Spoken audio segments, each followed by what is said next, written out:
Board पे देखिएगा दोस्त, मुझे एक चीज़ ये बताएं, मैं आपके सामने ना एक छोटा सा डाटा रख रहा हूँ, ठीक है, और फिर आपने मुझे जो है वो उस डाटा के हिसाब से जवाब देना है। मुझे एक बात बताएं, हम 2023 में हैं, 2023 हमारा कंपनी का ईयर ऑफ इनकॉर्पोरेशन है, ठीक है जी। ये कंपनी का ईयर ऑफ इनकॉर्पोरेशन का मतलब क्या होता है? ये कंपनी का पहला साल है, ठीक है जी। सर पहले साल में कंपनी ने यूनिट्स प्रोड्यूस किए हैं से 10,000, इसमें से हमने बेचे हैं 8,500, ठीक है जी। एक यूनिट पे डायरेक्ट मटेरियल सर 50 रुपए का लगा, direct material per unit, direct labour भी पर यूनिट सर 40 रुपए का, वेरिएबल प्रोडक्शन ओवरहेड ये भी पर यूनिट सर ये 20 रुपए का। एक यूनिट की वेरिएबल कॉस्ट कितनी हो गई? 110। कंपनी की बजटेड फिक्स्ड ओवरहेड्स कंपनी के हैं सर कोई 1,00,000 रुपए के, कितने के? 1,00,000 के। सर बजटेड आउटपुट है सेम 10,000 यूनिट, लेकिन कंपनी की एक्चुअल एफओएच की कॉस्ट है 1,05,000, ठीक है जी। कंपनी का वेरिएबल सेलिंग ओवरहेड है 15 रुपये पर यूनिट, और कंपनी के फिक्स्ड सेलिंग ओवरहेड्स हैं 56,000 रुपीज़ के। कंपनी एक यूनिट को मार्केट में बेचती है 205 रुपये में। आपसे कहा जा रहा है कि जी इसका मार्जिनल और एब्जॉर्प्शन कॉस्टिंग के हिसाब से क्या निकाल लो, प्रॉफिट निकाल लो। अच्छा, एक सवाल मैं आपको खुद करा रहा हूँ और फिर आपने उसको जो है वो उसकी बेसिस पे बाकी के सवाल मेरे साथ देखने हैं। मुझे बताएं इस पर्टिकुलर क्वेश्चन में सबसे पहला काम जो आपने करना है ना, सबसे पहला काम वो निकालना है OAR और अंडर ओवर एब्जॉर्प्शन, ये निकालनी है आप, ठीक है जी। तो आप सबसे पहले काम ये करोगे, आप अपने आप से पूछोगे कि मेरे पास बजटेड एफओएच कितना था? वो था 1,00,000 का। मेरे पास सर बजटेड यूनिट्स कितने थे? 10,000।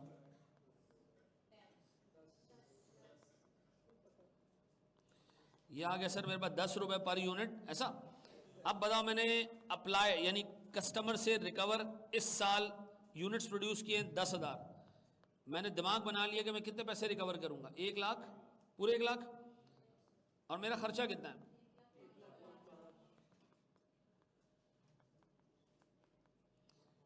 1,00,000। अब बताओ सर मेरे जेब से कितना पैसा एक्स्ट्रा गया है? 5,000। अब बताओ सर एब्जॉर्प्शन कॉस्टिंग क्या कहती थी कि fix production overhead absorption costing के हिसाब से प्रोडक्ट कॉस्ट है, क्या है जी? Product cost. लेकिन एफओएच किस हद तक? अप्लाइड की हद तक। जो आपने अप्लाई नहीं किया, अंडर अप्लाइड, ओवर अप्लाइड, ये एब्जॉर्प्शन कॉस्टिंग की नजर में भी क्या है? गेन और लॉस है। ये इन्वेंट्री में नहीं डालना है। इन्वेंट्री में हमने 1,05,000 डालने या 1,00,000 डालने? 1,00,000 डालने। तो एब्जॉर्प्शन कॉस्टिंग भी ये कहता है कि जी पूरा पूरा फिक्स्ड ओवरहेड हमारी इन्वेंट्री में नहीं जाएगा। किस हद तक जाएगा? अप्लाइड की हद तक। जितना आप कस्टमर से रिकवर करना चाहते हो, जो रिकवर नहीं कर सके वो आपने, पता बाद में चलेगा, अकाउंटिंग भी बाद में ही हो रही है। जब आपको पता चल गया कि जी आपने 1,05,000 का खर्चा किया है, कस्टमर से रिकवरी कितने की, स्टॉक से रिकवरी कितने की 1,00,000, तो आप 1,00,000 की हद तक जो है ना पैसा डालोगे किसमें? प्रोडक्ट के अंदर। बाकी जो ओवर एंड अबव है वो डाल दोगे लॉस में, पीएनएल में। अब आओ देखो एब्जॉर्प्शन कॉस्टिंग इसको कैसे लेके चलता है। प्यारे बच्चों, मुझे एक बात बताओ, एक यूनिट की वेरिएबल कॉस्ट कितनी है? 110। तो मैं ऐसे कह सकता हूं एक यूनिट की वेरिएबल प्रोडक्शन ओवरहेड है 110। इसमें मैं डाल रहा हूं फिक्स प्रोडक्शन ओवरहेड्स का OAR कितने का? 10 रुपए का। कितना हो गया ये? 120। मेरे प्यारे बच्चों, मैं आपसे जानना चाह रहा हूं, गौर से सुनना, एक यूनिट की फुल कॉस्ट कितनी है? फुल प्रोडक्शन कॉस्ट, एक यूनिट की फुल प्रोडक्शन कॉस्ट कितनी? 120। अब बताओ सर अगर मैं पीएनएल बनाने जाऊं तो मैं सबसे पहले क्या निकालूंगा? सेल्स। कितने यूनिट्स मैंने बेचे? एक यूनिट प्यारे बच्चों मैंने कितने का बेचा है? 205 रुपए का। नजर आ रहा है? नजर आ रहा है?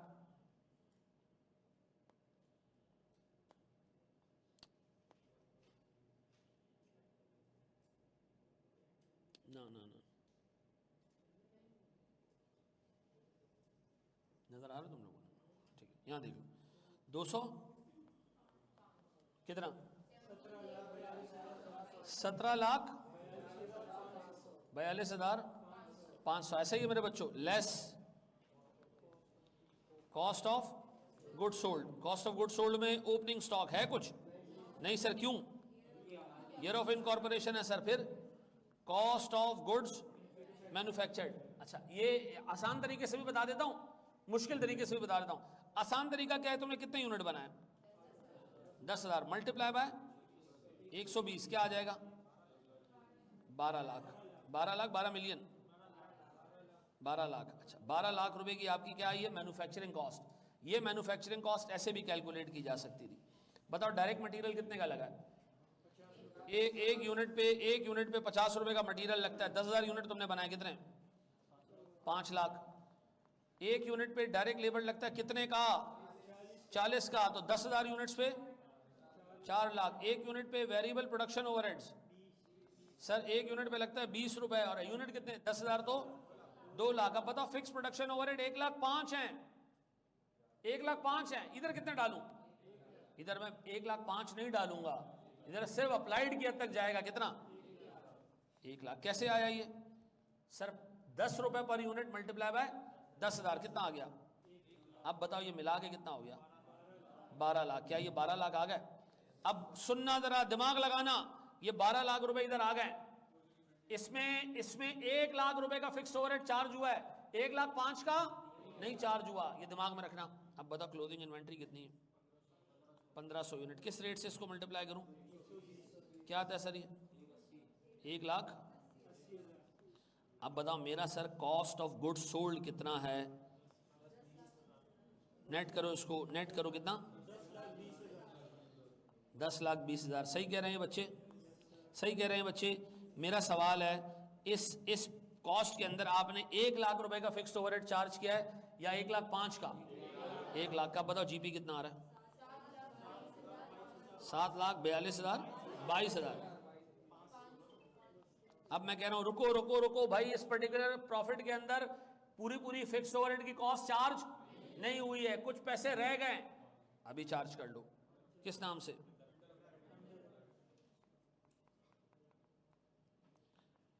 कितना जी? ये हम एक्सपेंस के तौर पे मजीद बुक कर रहे हैं, ऐसा। अब मजीद कोई एक्सपेंस है? हाँ हाँ है, वेरिएबल सेलिंग और फिक्स सेलिंग। सेलिंग कॉस्ट अभी तक हमने चार्ज नहीं की है। कितनी कितनी है बेटा? 15 रुपए पर यूनिट। बताओ कितने यूनिट तुमने बेचे हैं? 8,500 मल्टीप्लाई बाय 15 कितना? 1,27,000। और मेरे पास फिक्स्ड सेलिंग ओवरहेड्स कितना? अब मेरा सवाल है प्रॉफिट कितना है, और मेरे सवाल सुनना जरा। कितना बाबू? 5। अच्छा मेरे प्यारे बच्चों, मेरा सवाल है इस 534,000 के नेट प्रॉफिट में फिक्स्ड ओवरहेड कितना चार्ज हुआ है? 1,05,000 पूरा। क्यों? 1 लाख इस 12 लाख में आपने डाल दिए थे, और 5,000 आपने क्या किया? अलग से डाल दिए। तो इस प्रॉफिट में पूरे 1,05,000 चार्ज हो गए। कोई पूछे इस जीपी में कितना चार्ज हुआ है, मैं कहूंगा 1 लाख। इसलिए हमें अलग से क्या करना पड़ा? 5,000 नीचे अलग से माइनस करना पड़े। तो बताओ sir cost of goods manufactured में एफओएच एक्चुअल पूरा चार्ज हो जाता है या अप्लाइड? अप्लाइड, क्योंकि हमने कस्टमर से रिकवर करना है, ऐसा। तो हम कहां तक चार्ज करेंगे? अप्लाइड की हद तक। जो ओवर एंड अबव है वो अलग लेके चलेंगे, वो अलग डालेंगे। सर ये अगर ऊपर आपने डाल दिया गलत हो जाएगा, ओएआर का ऑब्जेक्टिव भी मर जाएगा। आपने कस्टमर से कितने रिकवर करने हैं? आपने 1 लाख रिकवर किया आपने। सर जो ओवर एंड अबव बच गया वो अलग से एक एबनॉर्मल एक्सपेंस है, गलती है आपकी, जूते पड़ने चाहिए आपको इसके लिए। तो आपको क्या करना है? उसको अलग से अगर आपने सवाल में ये अलग से नहीं दिखाया ना, नंबर कटेंगे आपके, मैं आपको बता रहा हूँ। ठीक है जी, ये बात भेजे में बैठती है। ये एब्जॉर्प्शन कॉस्टिंग से बनाई है। अगर ओवर एब्जॉर्ब्ड होता तो, अगर इधर एब्जॉर्ब हो जाता 1,10,000 तो हम कहते यार खर्चा ही इतना नहीं है जितना आपने चार्ज कर दिया, इधर ज्यादा एक्सपेंस चार्ज कर दिया है, कस्टमर से ज्यादा रिकवर कर लिया। तो अब इधर क्या करोगे? इनकम के तौर पे दिखाओगे उसको। ऐसा। अब आप दिमाग में रखना, FOH अप्लाई करने का मतलब एक एक्सपेंस है जो प्रोडक्ट के अंदर डालना है। अगर एक्सपेंस कम डाला प्रोडक्ट के अंदर तो बाकी का एक्सपेंस क्या करोगे, अलग से P&L में डाल देना। ज्यादा डाल दिया अमाउंट तो अपने आप से आप पूछना है इतना तो मैंने खर्चा नहीं किया जितना मैंने कस्टमर से रिकवर कर लिया, तो क्या है बाकी की इनकम है, उसको मैं अलग से दिखाऊंगा। ऐसा है, ये बात समझ आती है? मुझे बताओ, मैं फिर रिपीट कर दूं, क्या पूरा पूरा FOH इस प्रॉफिट में, इस पर्टिकुलर प्रॉफिट में शामिल है? हाँ हाँ शामिल है। इसमें सिर्फ अप्लाइड के हद तक शामिल है, जो ओवर एंड अबव है। अच्छा, अब लिखेगा नहीं कोई भी। अब बताओ इसी को मैं काम करूं किससे निकालूं? मार्जिनल से। मेरे प्यारे बच्चों, मार्जिनल में हम क्या करते हैं?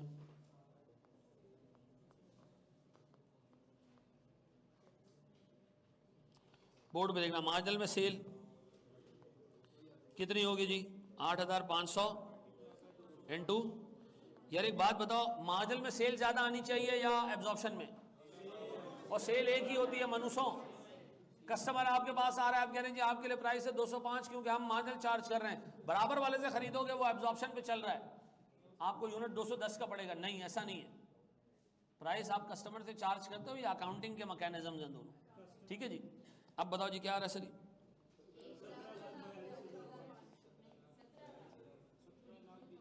आ गया मेरे बच्चों, आ गया।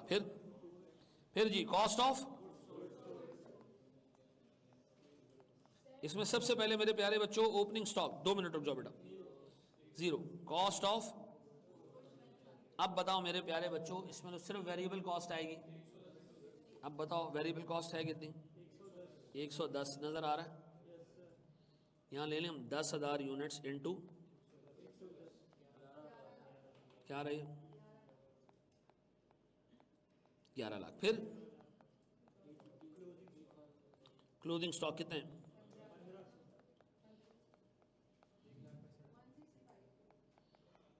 अब बताओ मेरे प्यारे बच्चों, हमारा नेट अमाउंट क्या आ रहा है? 930। इसमें फिक्स कॉस्ट को आपने कहीं डाला नहीं, तो उसका मतलब है सर ये जो हमारे पास चीज आ रही है इसको हम क्या कहेंगे? ग्रॉस CM कितना जी हमारा? 8 लाख। इसमें से अब मैं लेस कर रहा हूं वेरिएबल सेलिंग ओवरहेड्स, कितने? 8,500 इंटू 15 ना, कितना? ऊपर जाके देख लें, 1,27,500। अब बताएं जी क्या बचा हमारे पास? नेट CM कितना? अब इस 6,80,000 में से मैं क्या लेस कर रहा हूं? फिक्स प्रोडक्शन ओवरहेड कितने? पूरे 1,05,000। क्यों? एब्जॉर्प्शन में भी पूरे 1,05,000 चार्ज हुए हैं। 1,00,000 ऊपर चार्ज हुआ, 5,000 नीचे चार्ज हुआ, इधर भी कितना चार्ज होगा? पूरे 1,05,000। अब बताओ और जी 2 मिनट रुक जाओ बेटा, इसके लिए थोड़ा सा हम मोहल्ला चेंज करके जगह बनाते हैं इसके लिए।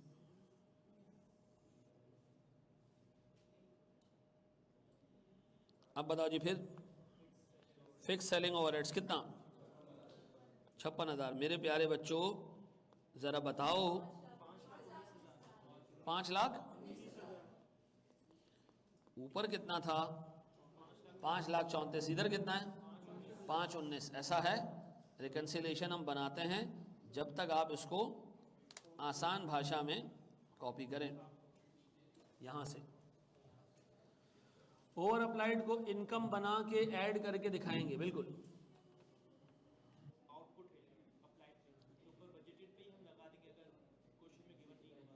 नहीं, एक्चुअल आउटपुट देगा वो तुम्हें। मैं अज्यूम के यहाँ एक्चुअल और बजटेड सेम है, बार बार मैं बता, मैं भूल भी रहा था उस वक्त, यहाँ लिख भी दो।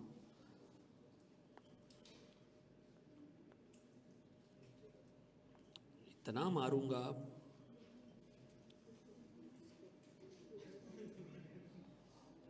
ऊपर क्या दिया भाई?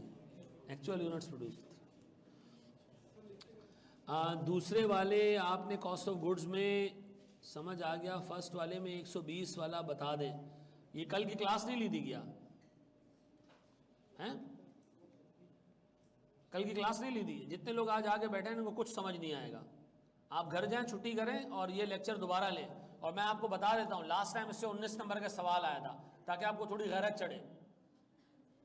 ठीक है जी, कल जब मैंने क्लास शुरू की ना, तो इस वक्त क्लास के अंदर 8 लोग बैठे हुए थे उस वक्त। चले जाएं घर पे, उठ जाएं, शाबाश।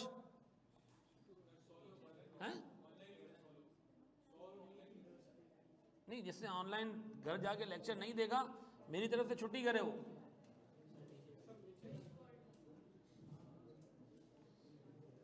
देखो, मैं एक आपको बात बता रहा हूँ, उसको बिल्कुल बिल्कुल मजाक में लेना। बाज़ औक़ात छोटी सी गलती की कॉस्ट बहुत बड़ी आपको पे करनी पड़ती है। लास्ट टाइम जिस बंदे ने मार्जिनल एब्जॉर्प्शन छोड़ा था ना, उसके 19 नंबर गए, सीधे सीधे गए।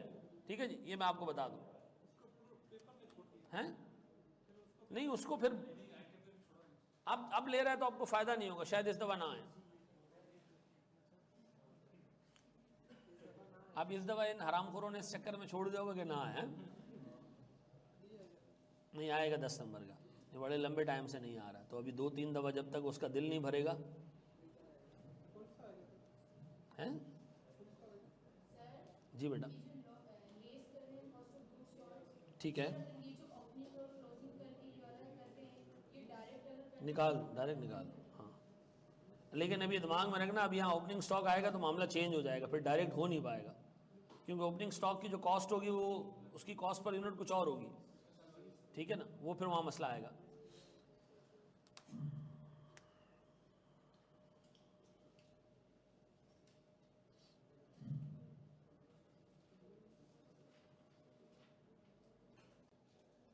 अच्छा, एक बात बताओ, ये जो क्लोजिंग स्टॉक में फिक्स कॉस्ट है, ये आप निकाल के कहाँ ले गए हो? आप क्लोजिंग स्टॉक के नाम पे जो माइनस कर रहे हो यहाँ से, ये कॉस्ट कहाँ लेके जा रहे हो? बैलेंस शीट पे लेके जा रहे हो। और इसको कब दोबारा पीएनएल में छोड़ोगे? अगले साल। हम अगले साल इस पैसे को रिकवर कर लेंगे। ठीक है जी।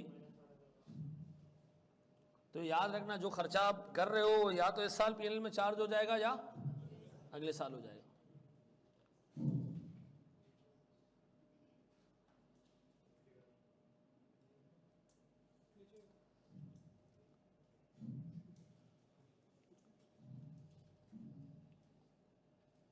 अच्छे खासे क्वेश्चन उसमें हो भी गए होंगे ज़ुएब, उन्हीं को बार बार कर लो।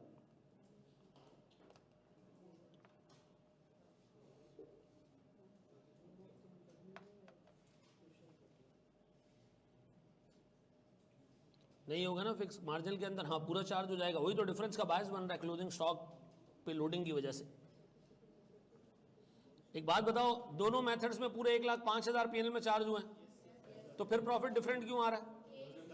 क्योंकि एक में क्लोजिंग स्टॉक के नाम पे कुछ फिक्स ओवरहेड हम कहाँ ले गए? नेक्स्ट ईयर ले गए, इसी वजह से डिफरेंस आ रहा है दोनों में।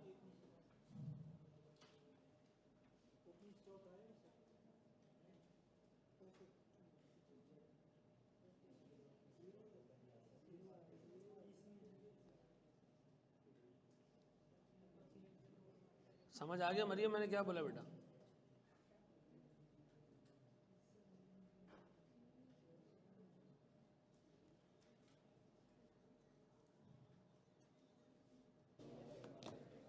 हाँ जी,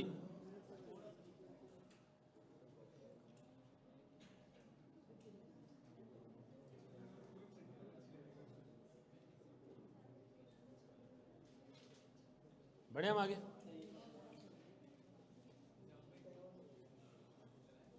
बढ़ जा। हर कंपनी के लिए एक मेथड नहीं होगा, कोई मार्जिनल यूज करेगा। ये याद रखना भाई, मार्जिनल एब्जॉर्प्शन यूज करना सिर्फ कॉस्टिंग के लिए, कॉस्टिंग रिकॉर्ड्स के लिए, जो सेठ अपने लिए रिकॉर्ड रखता है। ठीक है जी, फाइनेंशियल रिकॉर्ड्स के लिए एक ही मेथड है एब्जॉर्प्शन कॉस्टिंग, मार्जिनल नहीं है। ठीक है। अच्छा, अब मेरे प्यारे बच्चों, मुझे एक चीज़ ये बताओ, हैं यार, सिर्फ एक बंदा ये देखना चाहता है कि जी जेन्युइनली मेरी जो कॉस्ट इनकर हुई है हर यूनिट बनाने के ऊपर, मैं उसके हिसाब से देखूं तो प्रॉफिट कितना बन रहा है। मैं फिक्स कॉस्ट को, प्रोडक्ट्स को एलोकेट ही नहीं करना चाहता। देखो, दुनिया में सबसे जलील काम और फजूल काम क्या है? फिक्स कॉस्ट को, प्रोडक्ट्स को एलोकेट करना, जबकि प्रोडक्ट्स बनाने की वजह से ना वो इंक्रीज हो रहा है ना वो डिक्रीज हो रहा है। मेरे हिसाब से ज़्यादा अच्छा मेथड कौन सा है? Marginal costing. लेकिन चूंकि एक पुराना तरीका राइज है, तो एब्जॉर्प्शन कॉस्टिंग पे फाइनेंशियल रिपोर्ट्स बन रही होती। सेठ हमेशा क्या देखता है? अगर मैं 4 यूनिट और बनाऊंगा, मेरे प्रॉफिट पे कितना चेंज आएगा। ठीक है जी। अच्छा, अब मेरा एक सवाल है, बोर्ड पे देखो, बताओ जी एब्जॉर्प्शन कॉस्टिंग,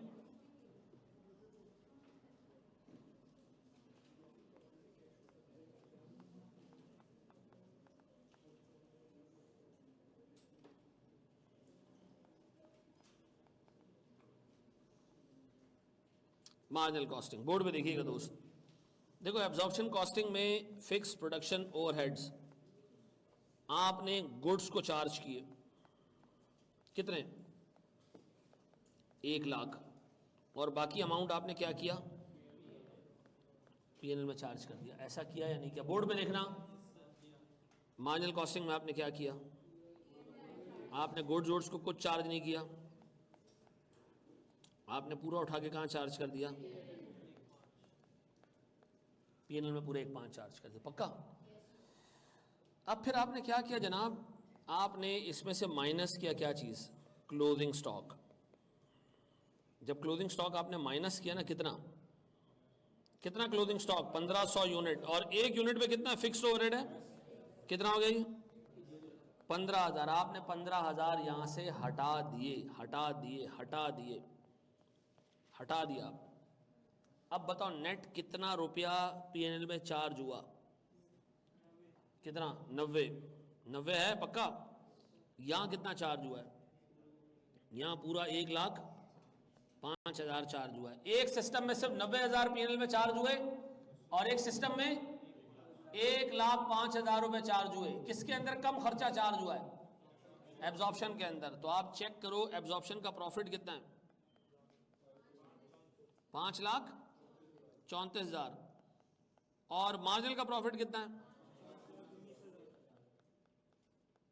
5 लाख, और डिफरेंस क्लोजिंग स्टॉक में फिक्स प्रोडक्शन ओवरहेड है कितने का। इसका मतलब है भैया चूंकि आप यहां पर फिक्स ओवरहेड गुड्स को चार्ज कर रहे होते हो, तो क्लोजिंग स्टॉक क्या करता है, इसमें से एक अमाउंट निकाल के कहां ले जाता है, पीएनएल से बाहर। तो पीएनएल में कितना चार्ज होता है, सिर्फ 90, उधर कितना चार्ज हुआ, 1,5। अगर ये दोनों भी सेम हो जाएं तो फिर प्रॉफिट और मार्जिनल एब्जॉर्प्शन का प्रॉफिट हमेशा क्या दिखा रहा हूं, सेम रिजल्ट दिखा रहा हूं। तो इसका मतलब है आइंदा के बाद जब भी मेरे पास एब्जॉर्प्शन का प्रॉफिट आएगा वो हमेशा ज्यादा होगा, ज्यादा होगा। ऐसा क्यों ज्यादा होगा, क्योंकि एब्जॉर्प्शन कॉस्टिंग में हमने पूरा पूरा फिक्स्ड ओवरहेड पीएनएल में चार्ज नहीं किया, हमने क्लोजिंग स्टॉक के नाम पे जो उसमें जो फिक्स्ड ओवरहेड शामिल है वो हम निकाल के ले गए पीएनएल से। तो अगर वो भी माइनस हो जाता तो हम कहां जाके पहुंचते, हम पहुंच जाते जी मार्जिनल के प्रॉफिट पैसा। और दोनों में डिफरेंस का रीजन क्या है, ये क्लोजिंग स्टॉक पे ऐसा है। अब इसको जरा नोट करना है तो कर लो।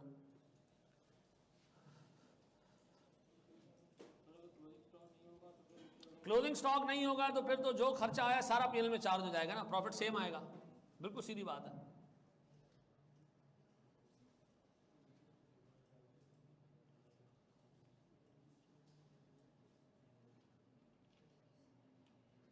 कोई फायदा नहीं है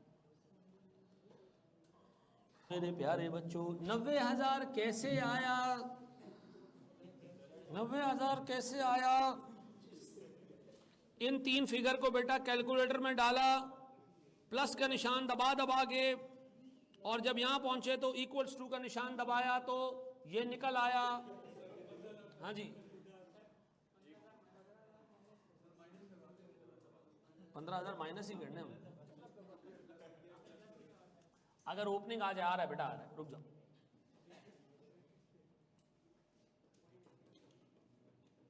मार्जिनल कॉस्टिंग में एफओएच तो सोल्ड यूनिट्स पे चार्ज हो जाएगा, एफओएच बेटा यूनिट्स पे चार्ज ही नहीं होगा ना, हम पूरा का पूरा पीएनएल में डाल देंगे, कहानी खत्म, अगले साल का अगले साल देखेंगे। मुझे लॉजिक समझ नहीं आई प्रॉफिट में डिफरेंस की। तो ये क्या हम पकौड़े बेचने की टेक्निक बता रहे थे, तो यार ये पूरा टाइम निकल गया, मैं लिखने का टाइम दिया था उस वक्त इसको याद नहीं आया। जैसे ही हम आगे निकले ना, ओ भाई ये वापस आ भाई, वापस आ हैं, वापस आ भाई, वापस आ। साफ साफ मैंने बताया कि दोनों मेथड्स में सारी की सारी कॉस्ट पीएनएल में चार्ज हो रही है, सिवाय एक कॉस्ट के जो डिफरेंस का बायस बन रही है, ठीक है। और वो डिफरेंस का बायस बन रही है फिक्स्ड ओवरहेड की कॉस्ट। एक कंपनी फिक्स्ड ओवरहेड के सारी कॉस्ट को उठा के यूनिट्स पे डाल देती है। अब जितने यूनिट्स पीएनएल में जाएंगे उतने यूनिट्स की जो है फिक्स कॉस्ट पीएनएल में चार्ज हो जाएगी। जो यूनिट नहीं बिके उन यूनिट्स का फिक्स कॉस्ट पीएनएल में चार्ज नहीं हुआ। कितने यूनिट नहीं बिक पाए? 1500 यूनिट। तो सर 1500 यूनिट पे 10 रुपए के हिसाब से 15,000 रुपए की ऐसी फिक्स कॉस्ट है जो इस वक्त क्लोजिंग स्टॉक के अंदर मौजूद है, वो पीएनएल में चार्ज नहीं हो सकी। तो हम कह रहे हैं जी हमने पूरे 1 लाख रुपए कॉस्ट में डाले, गुड्स में डाले, 15,000 रुपए हमने उसमें से निकाल लिए पीएनएल से बाहर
मौजूद है, वो पीएनएल में चार्ज नहीं हो सकी। तो हम कह रहे हैं जी हमने पूरे 1 लाख रुपए कॉस्ट में डाले, गुड्स में डाले, 15,000 रुपए हमने उसमें से निकाल लिए पीएनएल से बाहर निकाल लिए। क्यों? हमने कहा जी स्टॉक नहीं बिका तो इससे रिलेटेड फिक्स कॉस्ट भी पीएनएल में नहीं जानी चाहिए। ठीक है जी। तो सर हमारे पास टोटल जो फिक्स कॉस्ट चार्ज हुई वो कितनी हुई? वो 90,000 हुई।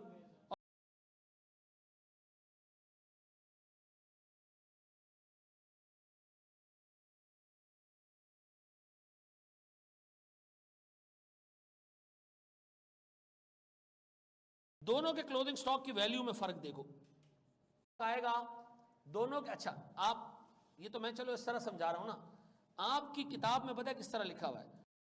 दोनों के क्लोजिंग स्टॉक की वैल्यू में फर्क देखो, 1,80,000 और इधर 1,65,000, दोनों की क्लोजिंग स्टॉक की वैल्यू में फर्क कितना है?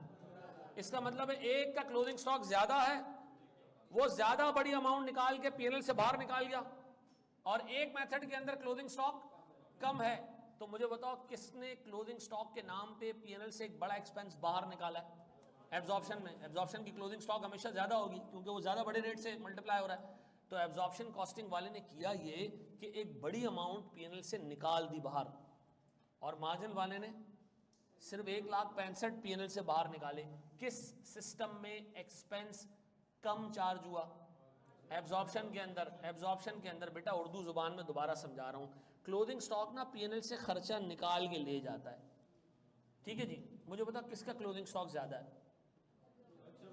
तो किसने क्लोजिंग स्टॉक के नाम पे ज्यादा बड़ा एक्सपेंस पीएनएल से बाहर निकाल दिया? एब्जॉर्प्शन ने। तो इसी एब्जॉर्प्शन का प्रॉफिट क्या आ रहा है? ज्यादा आ रहा है। और मार्जिन का प्रॉफिट क्या आ रहा है? और डिफरेंस का रीजन क्या है? क्लोजिंग स्टॉक की वैल्यू, सिंपली क्लोजिंग स्टॉक की वैल्यू। सेट हो गया? आ जाओ जी आगे एक सवाल और देखते हैं सर हम। अ गुड स्टूडेंट ऑलवेज पे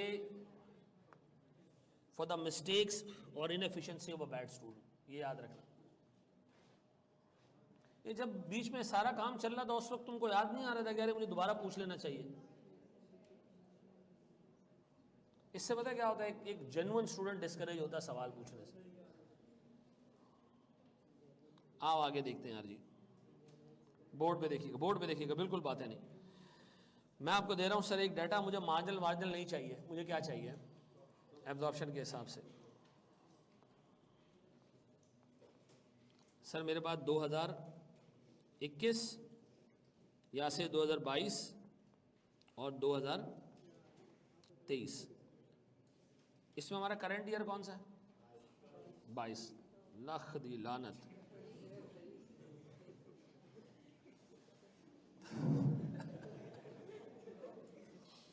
अच्छा जी आगे आओ यार, बोर्ड मेरे को छोड़ दो सारी चीजें। अब बताओ जी, 2022 हमारा लास्ट ईयर था और ये हमारा फर्स्ट ईयर भी था, ठीक है जी। सर हमने यूनिट्स प्रोड्यूस किए, यूनिट्स हमने प्रोड्यूस किए 5000 यूनिट, हमने बेच दिए कितने, 4000। क्या बचा, क्लोजिंग स्टॉक। ये अगले साल का क्या बनेगा, ओपनिंग स्टॉक बनेगा। है अच्छा, बहुत शुक्रिया बेटा, थैंक यू। अब बताओ जी, हमारे पास यूनिट सोल्ड आ गए, यूनिट्स प्रोड्यूस्ड आ गए। नेक्स्ट ईयर हमने यूनिट्स प्रोड्यूस किए 6000, गौर से सुनना।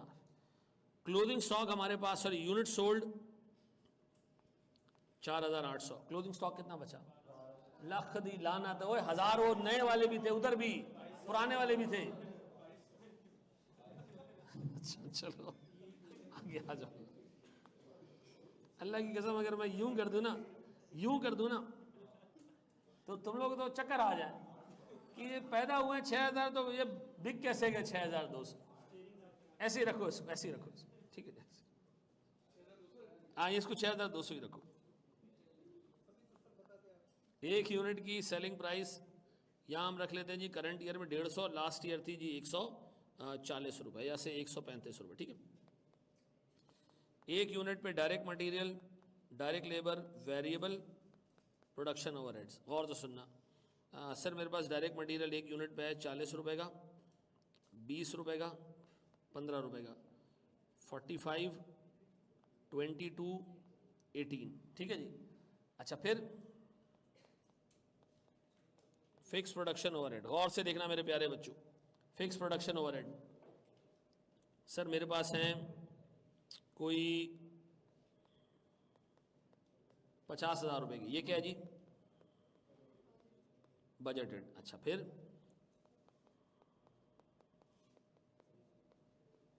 एक्चुअल, ये भी है कितने, 50,000। इधर सर मेरे पास बजटेड एफओएच है 60,000, एक्चुअल भी कितना है 60,000। Budgeted output equals to actual output. मुझे एब्जॉर्प्शन के हिसाब से 2 सालों का एब्जॉर्प्शन के हिसाब से क्या चाहिए, पीएनएल चाहिए 2 सालों का। शाबाश, बताओ जी, 2 सालों का मुझे पीएनएल चाहिए, किसके हिसाब से, एब्जॉर्प्शन के हिसाब से।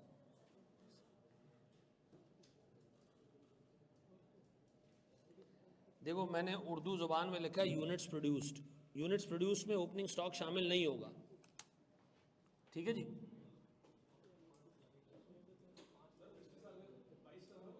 हाँ 22 नहीं, फर्स्ट ईयर लिख दिया ना मैंने, तो इसका मतलब है 22 में कोई ओपनिंग नहीं था। Budgeted output equals to actual output, making life easier, ठीक है जी।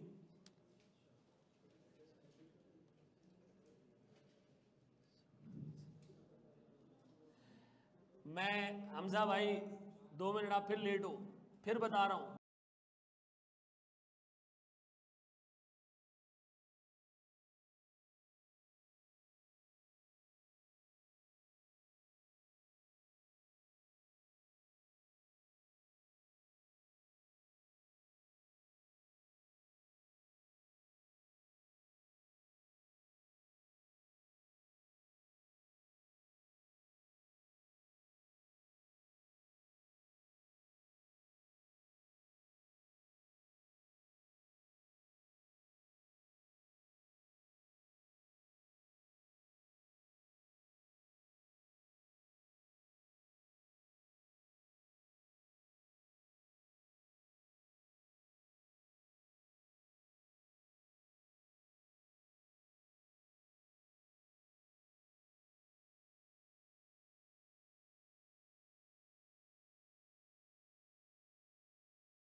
मैं हमजा भाई 2 मिनट आप फिर लेट हो, फिर बता रहा हूं।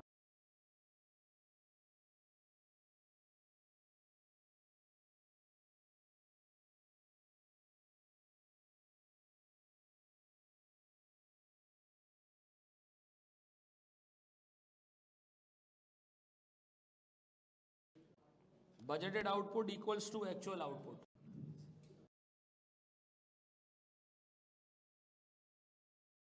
एब्जॉर्प्शन के हिसाब से 2 सालों का एब्जॉर्प्शन के हिसाब से क्या चाहिए, पीएनएल चाहिए 2 सालों का। शाबाश, बताओ जी, 2 सालों का मुझे पीएनएल चाहिए, किसके हिसाब से, एब्जॉर्प्शन के हिसाब से।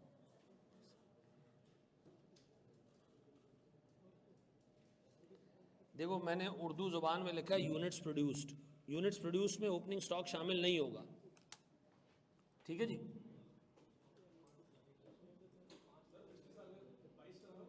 हाँ 22 नहीं, फर्स्ट ईयर लिख दिया ना मैंने, तो इसका मतलब है 22 में कोई ओपनिंग नहीं था। Budgeted output equals to actual output, making life easier, ठीक है जी।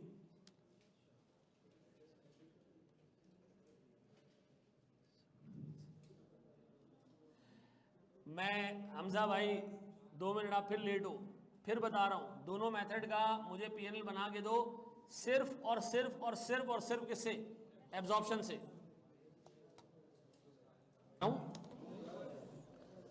2022 का प्रॉफिट कितना आ रहा है बताओ जी। दोनों मेथड्स में प्रॉफिट का डिफरेंस किस चीज की वजह से आता है, अब ओपनिंग की वजह से भी आएगा, ठीक है जी। बड़े मैं कराऊं, 2022 कर लिया, 285, 2 लाख आ रहा होगा, 2 लाख आ रहा है, 85 नहीं है। किसमें अंडर अप्लाइड आया कैसे यार, बेचने पे अंडर ओवर अप्लाइड नहीं निकालते हैं, प्रोड्यूस पे निकालते हैं चंदा। Under over applied units sales पे नहीं निकालना, प्रोड्यूस पे निकालना, ठीक है।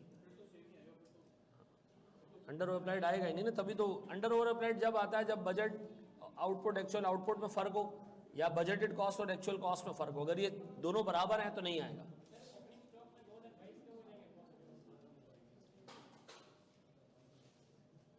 आओ मेरे प्यारे बच्चों,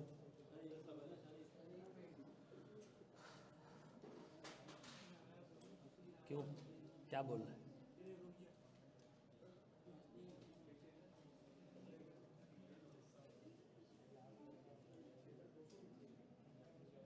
यार, प्रीमियम लेक्चर लेने ले लेना, लेकिन क्लास ही लेते रहो यार।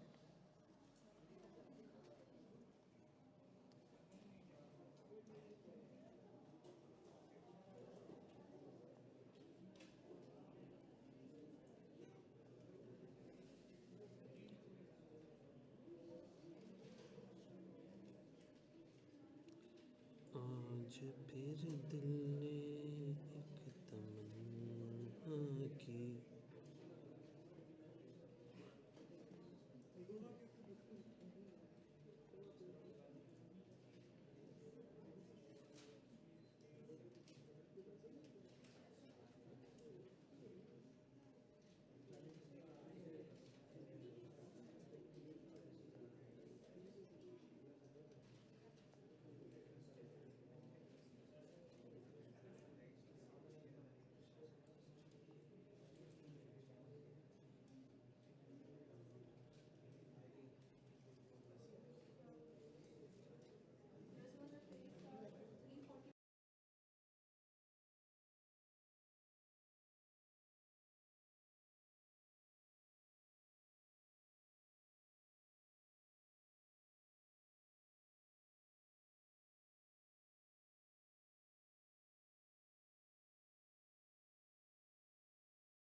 नहीं बेटा कोई मसला नहीं, अभी बहुत लंबा टाइम पड़ा हुआ है। किसी के अगर पेंडिंग लेक्चर्स हैं वो पेंडिंग लेक्चर्स आराम आराम से साथ में देखता रहा है, अभी से स्ट्रेस लेने की ज़रूरत नहीं है।